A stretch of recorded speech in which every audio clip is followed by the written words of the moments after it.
many government buildings and whose basements are full of very expensive equipment donated by Western countries, hoping to provide them with the capability to do this sort of work. Unfortunately, those pieces of equipment break down within, sometimes they don't make it past customs before they've already broken down and don't work. Run out of a bottle of toner, and if you can't get replacement toner, it's gone. So a technology has to be developed and adopted that's appropriate to the setting in which it's going to be used and to the demands of the setting. So when we were shooting in Ethiopia, that one project with the 4 stations, electricity would go out about 20 times a day, and it would stay out for as little as 10 seconds up to half an hour. You just never knew. So we'd have, and so if you're running desktop computers and the power kills that many times, how many times before your computer just can't handle the surges associated? So you gotta have your computers off the grid. And so we would buy travel batteries and stick them on here to give an additional 3-4 hours of functionality, and go to external USB drives powered by the external batteries, so that this thing now is off the grid. Pull out the plug and we're just not using the electricity. And so that only the lights then were dependent on, and we didn't, you could get these strobe light kinds of things, and several $1,000s probably to set the thing up. And we saw all kinds of those things stuck in closets, had been there for a long time because the first time they break down, they're gone. So just getting fluorescent lights bought in country, you can't, they're different wattages and so on. And very simple mechanisms to create even lighting. So we usually have 4 bulbs around the thing. It's more important that the lighting be even than that it be bright. See, on the tripod, then you can set up pretty much any place where you've got space. This is a nice one that's got this rod that shifts from straight down to flip over like this, so you can get it parallel to the surface. You have to line up the plane of the lens parallel to the object you're shooting and directly above. So we teach people how to do the physical setup in a way that leaves you a lot of space to work on the item you're shooting, and get the bubbles working so that, this is not exactly, but we take a little time and get that thing all set up. And then run a piece of software, tether the camera to the laptop, so that if you have to reach up here and click the thing every time you want to take a picture, number one, you get a physical stance and have to do this for 6 or 8 hours, and a day of that and you're about done for. And every time you jab the thing, it sort of wiggles a little bit, and sometimes a certain percentage of the shots you get will be blurry. So there's a piece of software called Camera Control Pro that sort of takes charge. It has the computer taking charge of the function, the operation of the camera. Initially we shot Nikon D200s, but when the D300 came out, we switched over to those because in conjunction with this software, it has a through-the-lens capability that you can actually see what you're going to shoot before you shoot it. So you set it up and get your the composition. So here's the object that we want to shoot. And it took a while to figure out. This is one of those cool ones I was telling you about, David. Yeah, so here's an Arabic manuscript. You can imagine, if you've ever been in a community that does sort of Bible studies, let's gather around the text and study it together. Well, this quite literally, the book would set in the middle, and a community of people would sit around. These are different hands, and writing in commentaries on the text, so that the page, the sociology, the living community around the text, if you know how to read the scribal practices or the stuff, you can imagine how this thing functioned in the life of the community. I'm actually going to set this one down. It's tightly bound, and when it has to be take care not to be breaking bindings and so on. I think this was a little bit better. I have some propping materials, some little sponge things. Are they still in the case there, I wonder? Yeah, thank you. And the first few times you shoot this, you forget which side is up and which side is down. So if I You're correct, yeah, that's up, okay. yeah. Yeah, but actually I'm wrong, because though I've got it right now, if I took pictures like this, what would be the problem? The camera, yeah. Start like this. And then I say, okay, where's the beginning of the book? Where's the beginning of the book? Oh, it must be right here, right now. So this is Arabic, so it's going to be right. So you get the thing positioned correctly. That page is the other way, actually. Oh no, that's correct. Never mind. It's facing you. It's backward. Yeah. Yeah, and because this thing it's got a couple. Yeah, it's mixed up. Yeah, it's a couple different things stitched together. Yeah.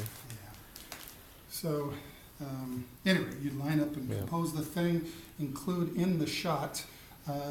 This is a white balance tool that simply, when you put it in the image,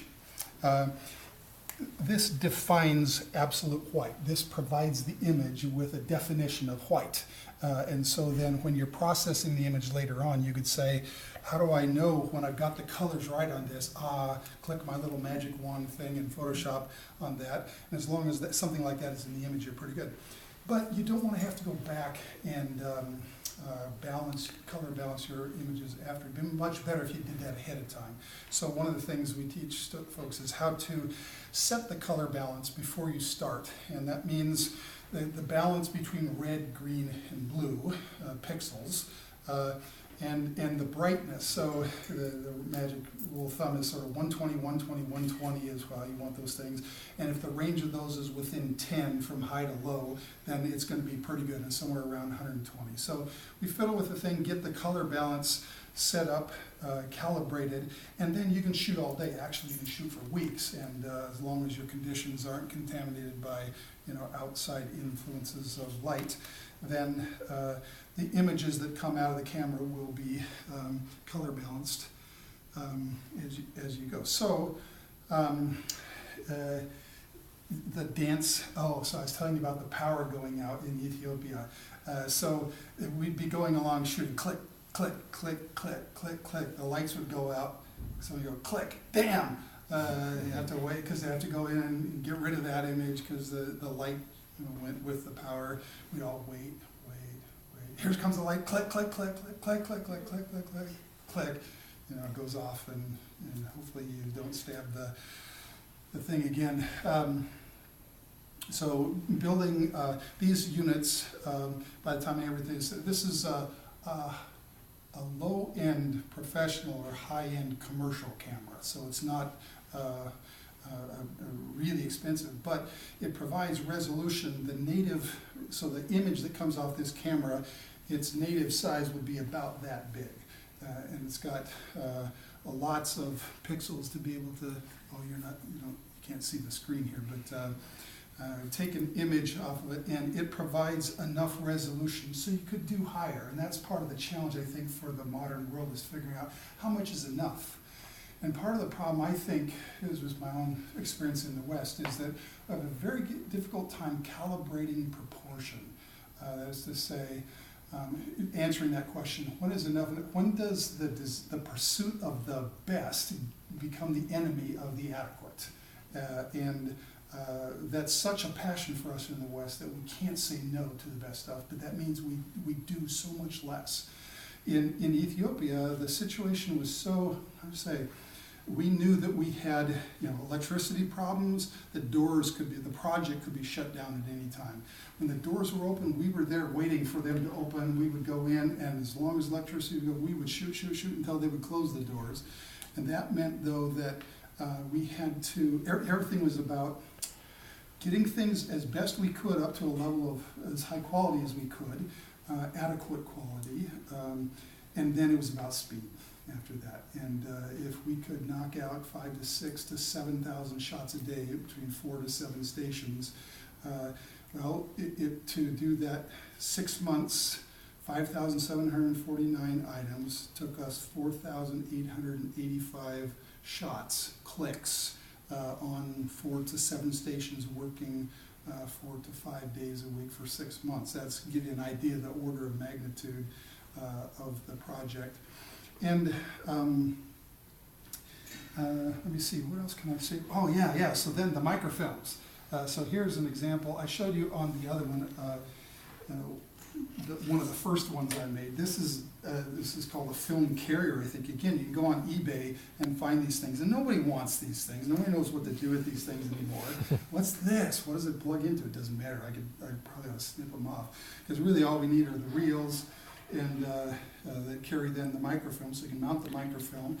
Get out your iPhone, get the flashlight app, stick it behind, and put a different lens on. So, and then I've got a macro lens, which is a lens made for very close-up work. And it sits or rides about that high above here, and back illuminated. It focuses on the image, which is right there, so that the backlighting, even though it's pixelated on the screen, it doesn't come across pixelated into the image. And once you get the system set up and calibrated and light balanced, you can knock out, like I say, 3,500 shots a day on microfilms. And that's how we preserved those 360-some UNESCO microfilms and a few hundred other ones as well. Do you have questions about so did I tell you the price tag for this whole thing is somewhere between around $4,500, probably something like that. It's the software and hardware. So it's not a high-end equipment, but the product, again, to sort of prove that, you'd have to punch through a bunch of PDFs and look at, okay, what do we got to show for at the end of the day? Here's all these PDFs. They have images of all this stuff. We would shoot, for manuscripts that we have in our possession here in Portland, we shoot the down shots, and then we do a set of close-ups. So I get this other tripod and I prop up the book in certain kinds of ways, and go through the book looking for extra or paratextual stuff to shoot. So there are people who are interested in the text, and that's what most would say that's what a book's for. But if you're interested in book culture, now it's the paper or the parchment and the rules of the scribes, the artwork on it, the binding, whether it has a headband or tailband, how the front turn ends are pasted on there or trimmed or whatever. And so we'd go through and shoot another 50 to 75 shots of detail shots, and then bundle all those together into PDFs that provide first the down shots, the content, and then all of those other things. So in an afternoon, I mean, I dare you, if you were to try to do, if somebody said, your assignment for next week is to get 10 Ethiopian Psalters and tell me about line length or something, I can do 50 in an afternoon with just PDF after PDF, and bang, bang, bang, bang, go through the things and come to conclusions about transformations of book culture across time in a relatively short period of time. I mean, there are things to be discovered by what's made possible through these sorts of projects that are really exciting days ahead. And so for some of you younger folks, I hope you get a chance to benefit from some of these things. Do you have questions?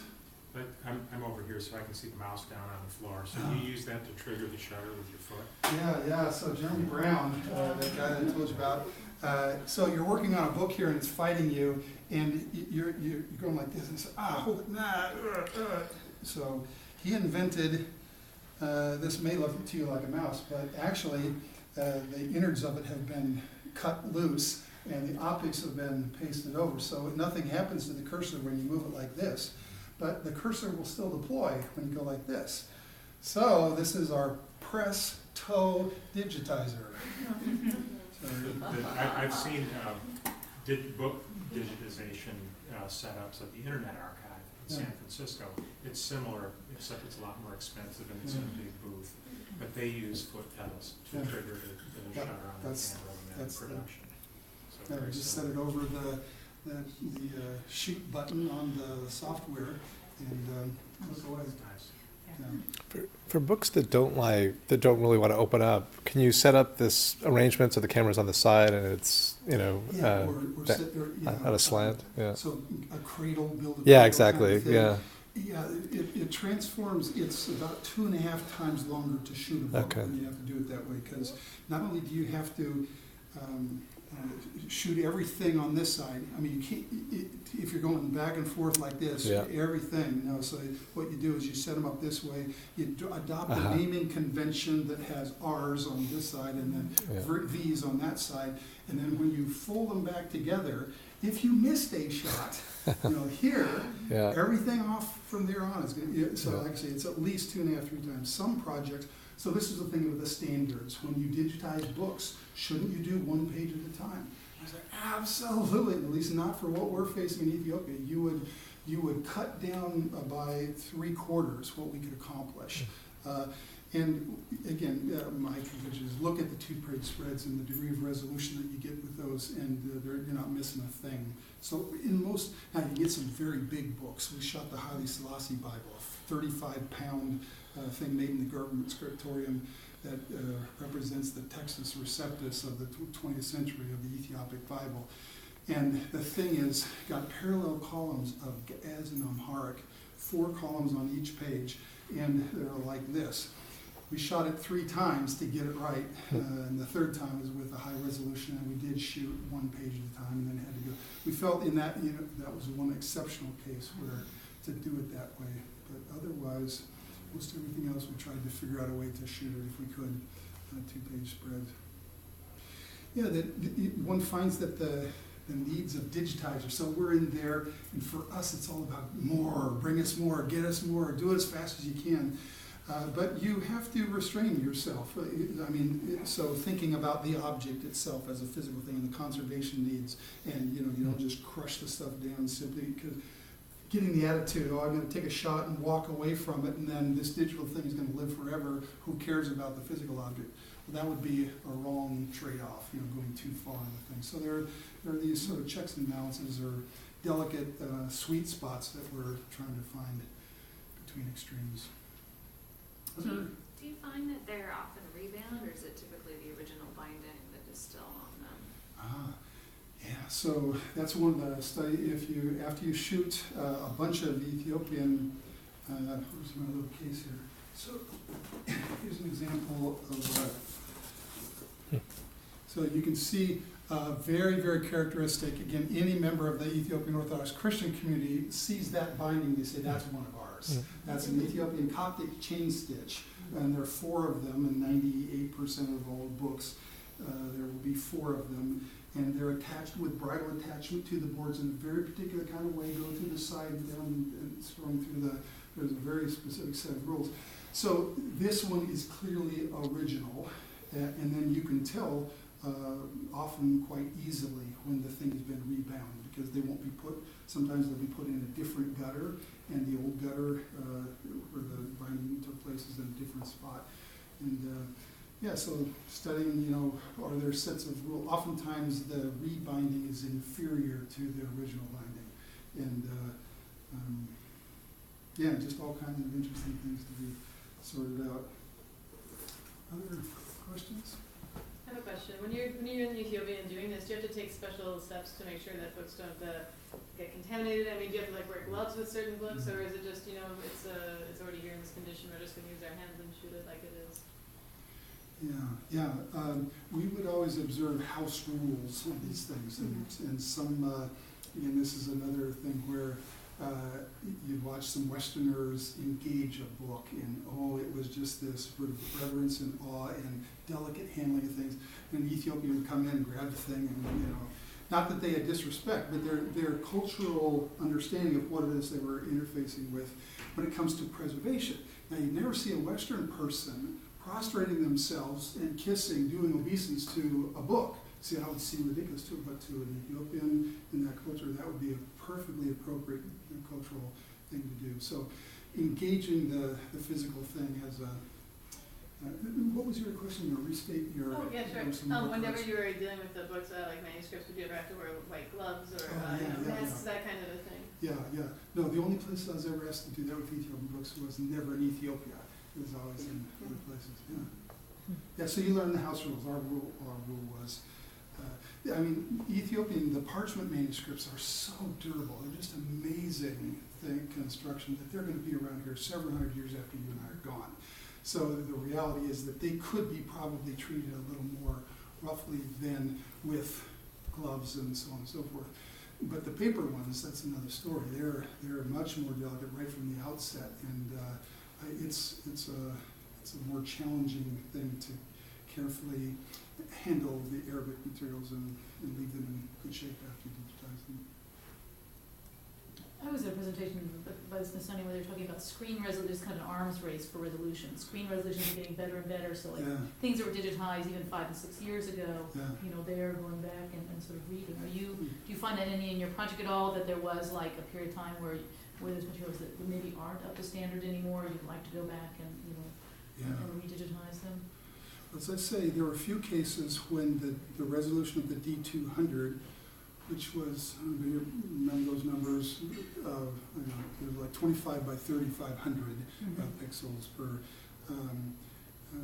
Usually that was adequate, but there were a few cases where the increased resolution 35 to 4500 that provided by the 300 seemed like a nice jump forward. But I think those are judgment calls that people have to make about how much is enough. Right. And I don't know how you cone into the arms race. I think that's one of the fascinating things for Western culture, who have an embarrassment of riches and infrastructure and technology. Then the sky's the limit. There's no reason to stop short, and you could be criticized if you did miss a whole level of things. And there's something to be said for that. But in my experience, those forces array themselves against simply getting things done, and it transforms yeses into nos at all kinds of levels throughout the sociological system. So, but that's the voice of a digitizer. It's the voice of somebody's had to do things again. Again, because the same faculty member comes back and it's, we can do it better, and you can dig in deeper into the text and do more dynamic things with the high resolution file. But there is a luxury there that we could do it again. Yeah. So I'm quite convinced that there's no end to that. It will be the DNA of flocks of birds throughout Ethiopian history, and we can line up this new manuscript located because I'm quite sure that's going to be down the road a ways. But so where do scanning the resolution to get to that level? To the bottom of the sea. Somebody's got to try it. Was the British Library on board with this model? In other words, when we applied for the grant with the NEHDFG, basically we reproduced Princeton's lab in Yemen, and it was not it was problematic. I mean, it worked. They did it because of the quality of the staff. That basically it just took so much time for the Mac to spin just to process the images because it was such high resolutions. So that was a major. But anyway, they got it done, but. Part of it was to satisfy the NEHDFG grant reviewers, because a previous incarnation of the grant, they said it should be archive quality in other words, et cetera, et cetera. So I'm just wondering if British Library was more amenable to this, to understanding context, There were standards, so D300s now shoot TIFFs, 200s didn't. They just shoot only the proprietary NIFs. But and they come off as depending on the stage, around an 18 megabyte image. And even at that size, you can, almost as fast as you can click and turn page, get it set up, it will metabolize and shove things onto the drive and fill up drives. And, again, it's this, what's it needed for? What are the conditions under which I'm shooting? Not only of infrastructure and technology, but also of limitations of time, and so we felt like our thing has to be speed, and when you're set up, and hopefully then high enough quality that people won't be turning around the next year and saying it's all got to be done over again. But I don't know what the sweet spot there is. I just know that the sweet spot is in a different place in Ethiopia than it is in the United States, and some folks can't get their heads around that.